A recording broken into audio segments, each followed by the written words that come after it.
ఒకతను హుబ్లీలో రైలెక్కాడు. రైలు కిక్కిరిసి ఉంది. దాంతో తన సంచిలోని ప్లాస్టిక్ పామును తీసి పాము పాము అని అరిచాడు. దెబ్బతో అందరూ రైలు దిగారు. ఎలాగూ అందరూ దిగిపోయారు కదా అని ఒక బెర్త్ ఎక్కి పడుకున్నాడు.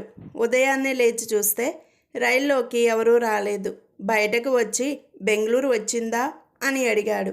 దానికి మరొకతను, ఇది హుబ్లీ, రాత్రి ఇందులో పాము దూరిందట, దాంతో ఈ బోగిని ఇక్కడే వదిలేసి రైలు వెళ్ళిపోయింది అంటాడు.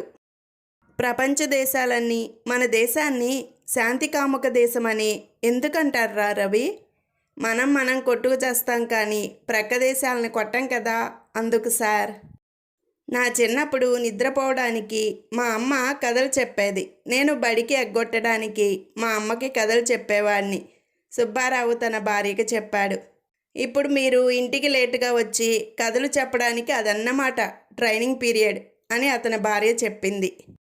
ఒకరోజు సోము విజయవాడలో ఓ బార్లోకి వెళ్ళి డ్రింక్స్ ఆర్డర్ ఇచ్చాడు. ఫినిష్ చేసి బయటకు వచ్చి చూసేసరికి తన కారు కనపడలేదు. తిరిగి బార్లోకి వచ్చి జేబులోంచి కత్తి తీసి బలంగా టేబుల్ మీద గుచ్చి బార్ ఓనర్తో, నా కారు తీసుకెళ్లిన వాడిని నేను ఇంకో డ్రింక్ ఫినిష్ చేసే లోపల మర్యాదగా తెచ్చిమ్మను, లేకపోతే హైదరాబాదులో జరిగిందే ఇక్కడ మళ్ళీ రిపీట్ అవుతుంది అని అరిచాడు. అతడు ఆ డ్రింక్ పూర్తి చేసి బయటకు వచ్చి చూసేసరికి కారు దాని ప్లేస్లో అది ఉంది. సోము బిల్ పే చేసి బయటికి రాబోతుండగా బారు ఓనర్, హైదరాబాదులో ఏమైంది అని అడిగాడు.